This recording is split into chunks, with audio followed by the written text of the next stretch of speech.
우리가 그러하도다. 우리가 그러하도다라는 제목으로 우리 하나님 말씀 함께 나누도록 하겠습니다. 하나님께서 인간에게 허락하시는 혜택들이 굉장히 많죠. 하나님을 믿든지 믿지 않든지 하나님께서는 우리에게 허락하셔서 모든 인간들이 그것들을 누리도록 중에 우리가 풍성하게 누릴 수 있는 것들이 굉장히 많은데, 또 우리의 선택과는 무관하게 상관없이 하나님께서 일방적으로 주시는 것들이 있습니다. 예를 들어서 대표적인 것이 부모죠. 부모는 우리가 선택해서 부모를 선택해서 태어나거나 태어나 보니 내 부모가 마음에 들지 않아서 물러주세요 해가지고 다시 태어나거나 할 수 없는 하나님의 일방적인 주도하심으로 우리에게 주어지는 혜택입니다. 근데 그게 혜택이 될 수도 있겠지만 어느 영역에서는 또 혜택이 되지 않는다고 생각하는 사람들도 있습니다. 예를 들면 외모가 그렇죠. 나는 잘생기고 예쁜 부모를 만나서 좀 잘생겼으면 좋겠는데 그게 아니면 이게 내가 혜택을 못 받았다 이런 생각을 할 수 있죠. 코가 좀 높았으면 좋겠는데 야속하게도 우리 부모님의 유전자는 코가 그렇게 높지 않은 분들이시라서 의학의 힘을 빌리지 않은 경우에는 코가 높아질 수 없는 비운의 운명이 있을 수도 있고, 키가 좀 컸으면 좋겠는데 양쪽 다 부모님이 키가 작으시는 바람에 키가 작은 사람들도 있죠. 저 같은 경우도 저희 어머니가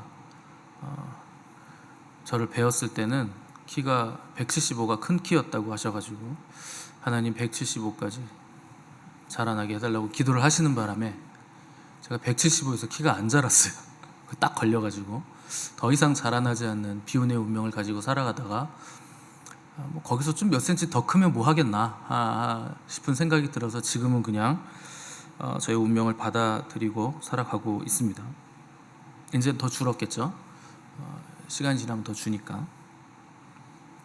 오늘 본문을 보시면 보라, 아버지께서 어떠한 사랑을 우리에게 베푸사 하나님의 자녀라 일컬음을 받게 하셨는가, 이렇게 시작을 합니다.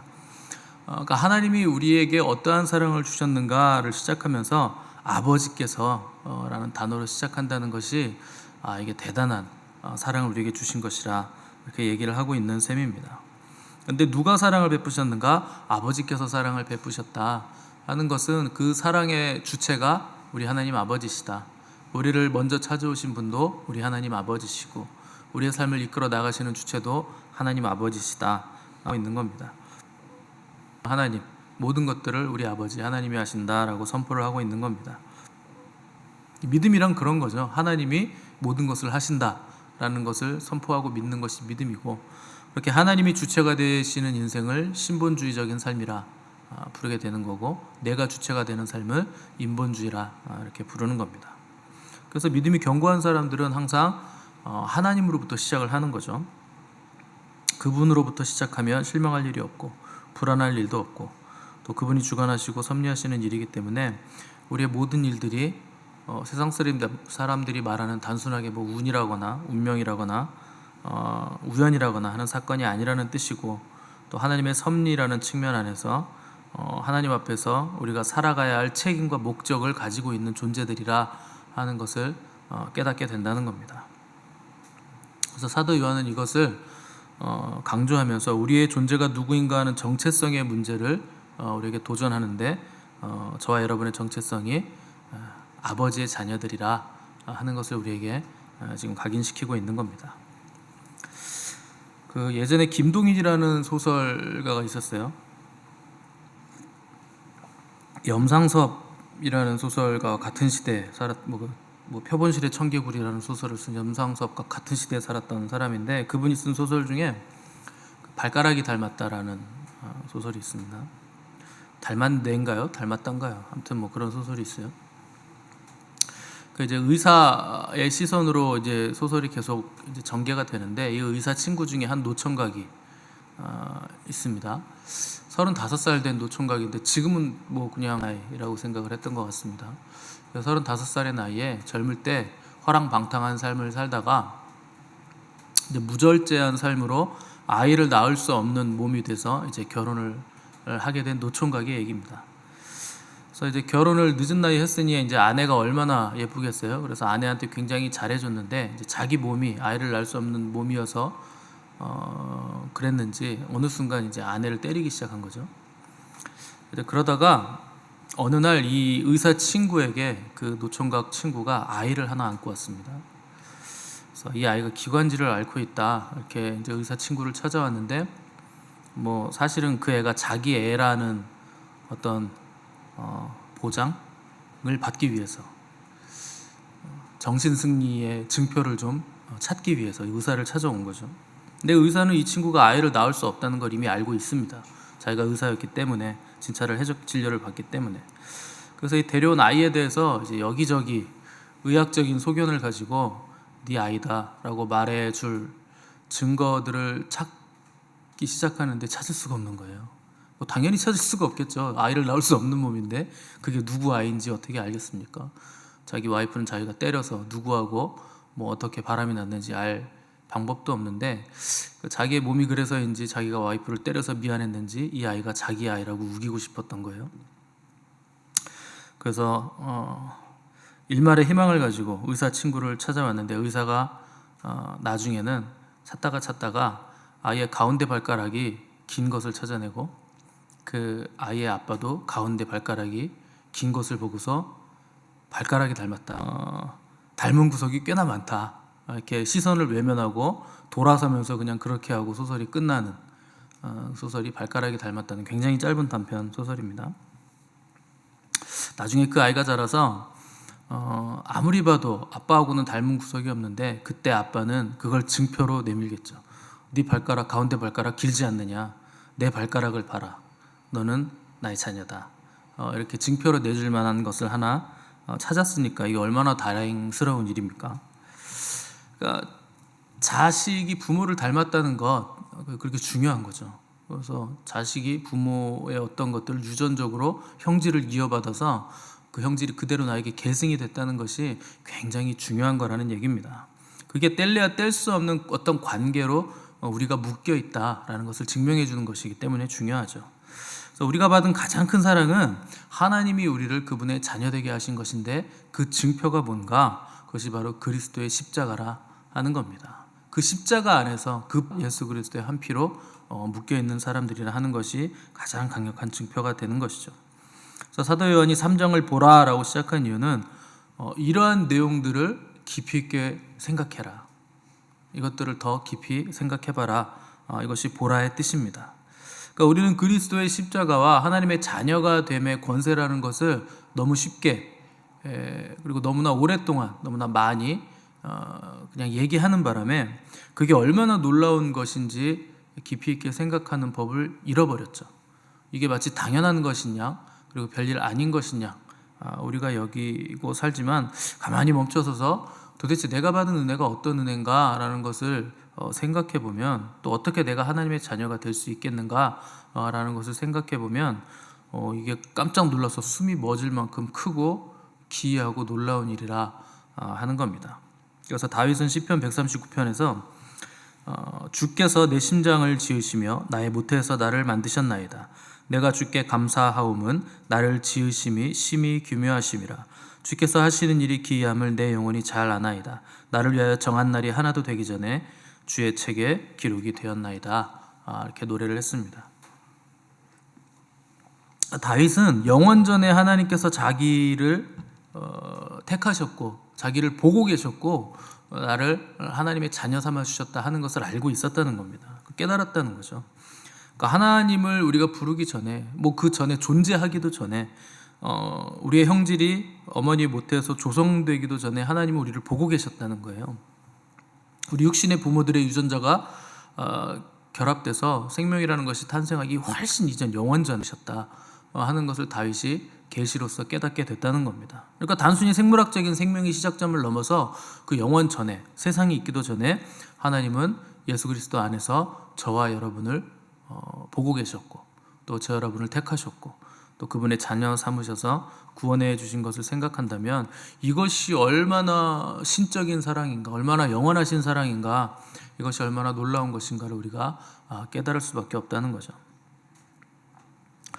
그분이 나를 택하셨다는 사실이 이거는 굉장한 거죠. 그분이 하시는 모든 일들은 하나님의 사랑의 기초에서 하시는 일들입니다. 그러니까 하나님은 사랑이시기 때문에 그분이 하시는 모든 일들은 다 그분의 사랑에 기초하고 있는 거죠. 그래서 그분이 우리를 택하시고 자녀 삼아 주신 이유는 그분의 사랑 때문이고, 그분이 우리를 왕 같은 제사장이라 이렇게 세워 주시는 것도 다 그분의 사랑 때문이라는 겁니다. 또 우리를 이 시대에, 이 땅에, 또 이 부모 아래 태어나게 하시고, 또 이 교회를 우리가 한 공동체로 섬기게 하신 것도 다 그분의 사랑 때문에 우리에게 이런 일들이 일어났다는 거죠. 그래서 모세는 신명기에서 여호와께서 너희를 기뻐하시고 너희를 택하심은 너희가 다른 민족보다 수요가 많은 연고가 아니라 여호와께서 다만 너희를 사랑하심을 인함이라, 이렇게 기록을 했습니다.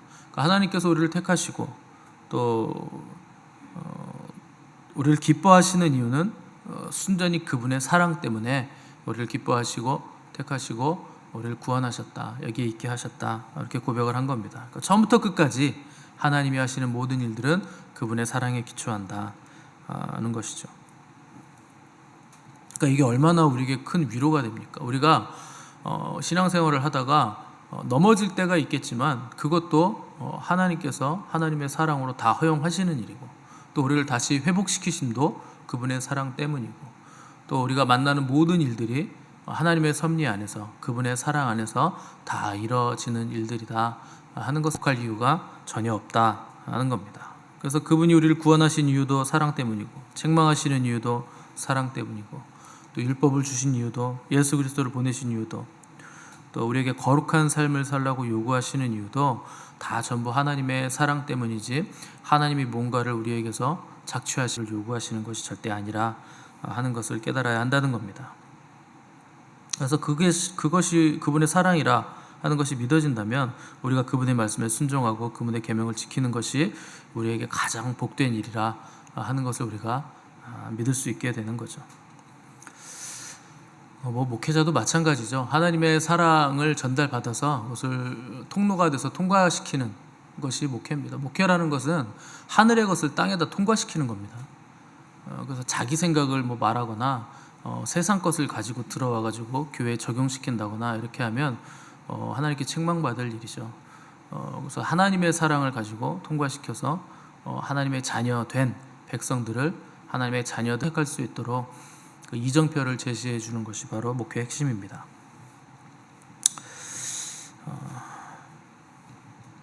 네, 세상 사람들은 이런 그리스도인들의 삶을 이해하지 못한다는 것이 오늘 사도 요한이 하고 있는 말이죠. 그래서 우리가 그러하도다. 그러므로 세상이 우리를 알지 못함은 그분을 알지 못하기 때문이다. 이렇게 얘기하고 있습니다. 그리스도인의 삶이란 게 사실 세상적인 관점에서 보면 굉장히 이상하죠. 피곤하고 매일 아침마다 출근하기도 바쁜 이 피곤한 삶인데 새벽 예배를 나오고 보통 늦어도 5시에는 일어나야 되잖아요. 일찍 일어나면 4시 반에 일어나셔야 되고 참 피곤하게 산다.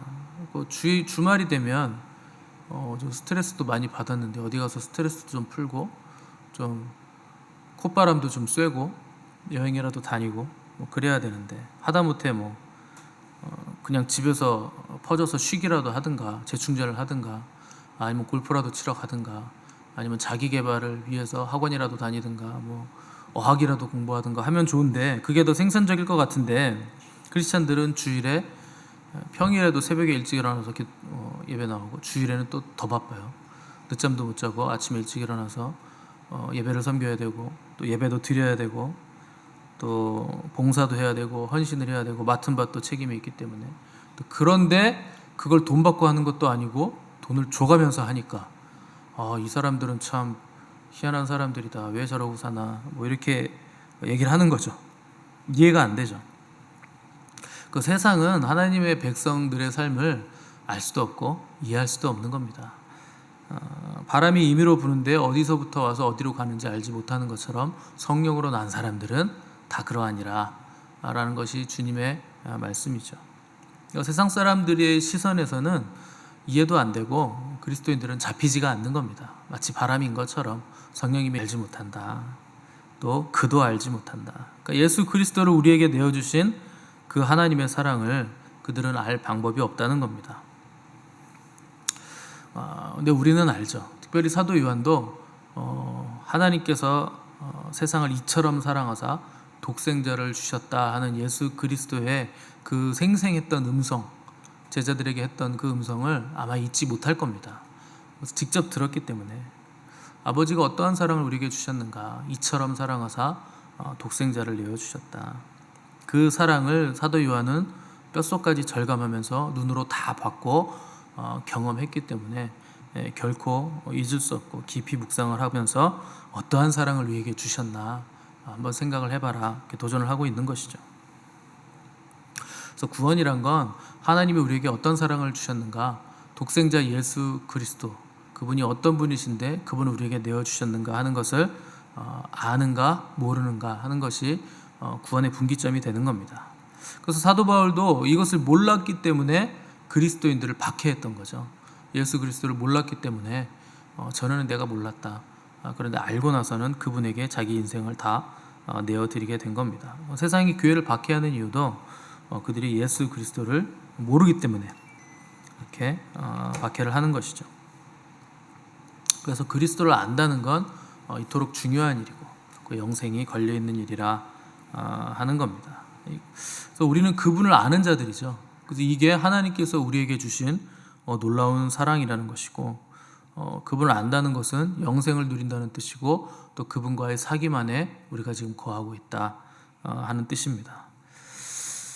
그래서 오늘 우리가 찬송한 것처럼 그 크신 하나님의 사랑 말로 다 표현 못하네, 찬송할 수 있게 되고, 또 하늘을 두루마리 삼고 바다를 먹물 삼아도 한없는 하나님의 사랑을 다 기록할 수 없다, 이렇게 노래를 하게 된 것입니다.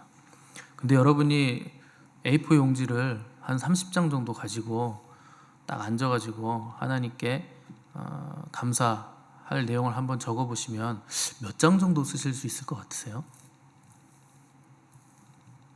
솔직하게 앞뒤로 한 장 정도 쓰실 수 있을 것 같습니까?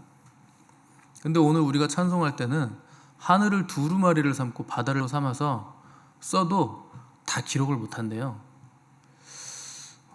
너무 오버하신 거 아닌가, 이 찬송가를 지으신 분은?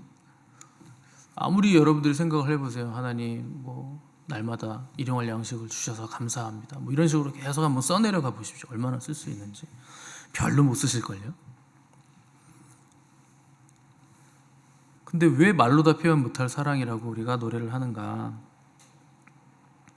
그 지엽적인 일들을 우리가 감사한다면 금방 끝날 겁니다. 그런데 내가 그분의 자녀 되었다라는 시선 안에서, 그 견제 안에서 우리가 뭔가를 써내려가기 시작한다면 우리가 만나는 모든 순간, 모든 일들이 다 감사의 내용이 되죠. 그래서 다 기록을 못한다는 겁니다. 우리가 잊어버렸던, 인지하고 있던 인지하지 못하든지 간에 지금까지 지내었던 모든 순간, 숨 한 번 쉬는 그 모든 순간까지도 하나님이 우리를 눈동자처럼 지키시고 보호하시고 우리를 택하셔서 우리가 그렇게 살아온 것이기 때문에 그걸 다 기록한다고 한들, 하늘을 두루마리 삼아서 바다를 먹물 삼아서 기록한다고 한들 그거 다 기록 못할 정도로 하나님의 사랑이 우리의 전 삶뿐만 아니라 우리가 태어나기도 이전에 모태에 있을 때, 아니면 그 영원 전부터 하나님이 우리를 사랑하신 그 사랑을 우리가 기록한다 한들 다 기록하지 못하게 될 것이라 하는 것을 이 찬송가의 가사가 얘기해주고 있는 거죠. 그분의 자녀됨으로써 우리가 감사하기 시작한다면 무한한 감사를 하나님께 드릴 수 있게 된다는 겁니다. 그것을 아는 것이 영생이죠. 그리스도를 안다, 하나님을 안다 하는 것이 영생입니다. 때문에 성도들에게 가장 시급한 것은 무엇보다도 내가 어떤 존재인지를 아는 것, 그리고 내가 어떤 존재인지를 알려면 하나님이 어떤 분이신가를 아는 것이 우리에게 가장 시급한 일이라 하는 겁니다. 그런 거죠. 그렇게 우리가 알아가는 것을 사도 요한은 사귐이라, 코이노니아라 이렇게 표현을 한 것이고, 그렇게 코이노니아가 깊어지면 깊어질수록 주님과 우리가 하나 되어져 가는 놀라운 일들이 우리의 삶 가운데서 일어나게 된다는 겁니다. 가끔 교회 안이나 이제 길에서 이렇게 나이가 지긋하신데 이렇게 손잡고 다니시는 분들을 보면 되게 좋아 보여요. 그래서 진짜 나이가 많으신데 두 분이 손잡고 이렇게 산책을 다니시거나 어디 가시는 걸 보면 그렇게 좋아 보일 수가 없죠. 몸은 둘이지만 평생 살아온 세월이 저 두 분을 하나로 묶어줬구나라는 걸 알 수 있죠. 딱 보기만 해도 실루엣만 딱 봐도 멀리서 봐도 저 두 분은 굉장히 금술이 좋으신 분이시네 라는 것을 알 수 있고, 또 어떤 분들은 되게 우리나라 분들은 이제 남자분들은 진취적이어서 앞에 가시고 여자분들은 뒤에서 아유 좀 천천히 가요 뭐 이렇게 되는 구조가 되죠. 그거 보면 저분들은 평생 살았지만 사귐의 삶을 살았는지 그냥 동거하는 수준의 삶을 살았는지 그냥 모습만 봐도 우리가 알 수 있죠. 신기하게도 부부는 닮잖아요. 그래서 저는 사모님하고 저는 굉장히 다르게 생겼다고 생각을 했는데 결혼하고 나서 나중에 되니까 사람들이 닮았다 그러대요. 누가 기분이 나쁠 일인지 모르겠지만 아무튼 저희도 닮았답니다. 근데 그 성격이나 뭐 스타일이나 뭐 옷 입는 식습관이나 라이프 스타일 이런 것들이 닮는 것뿐만 아니라 얼굴도 닮아간다는 거죠. 그 깊은 사귐이 있으면 실제로 닮아가는 것 같습니다. 그래서 그냥 집에 와서 잠만 자는 그런 삶을 산 것이 아니고 깊은 사귐을 가지고 사는 사람들은 닮게 될 거예요. 마찬가지로 우리가 하나님과의 깊은 사귐을 가지고 있다면 하나님을 닮게 될 겁니다. 그것이 결혼은 그리스도와 교회의 관계와 똑같은 거다. 그래서 우리도 주님과의 사귐을 통해 그분을 닮아가게 될 것이고, 내 안에 주님이 계시고 주님 안에 내가 있는 그 사귐의 영성이 우리를 거룩하고 영광스럽게 우리를 비적하게 될 것이라는 것을 여러분 깊이 묵상하시고 생각하시면서 이것이 얼마나 우리에게 큰 일인가, 보라 하나님께서 어떠한 일을 우리에게 행하셨는가, 우리를 자녀 삼아 주셨고 예수 그리스도 안에서 화평이 되게 하셔서 우리를 세상을 변화시키는 하나님의 영광의 사람들로 그분의 자녀로 세워주셨다. 우리가 그러하도다 라고 고백함이 있는 저 여러분의 삶이 되시기를 바랍니다. 함께 기도하겠습니다.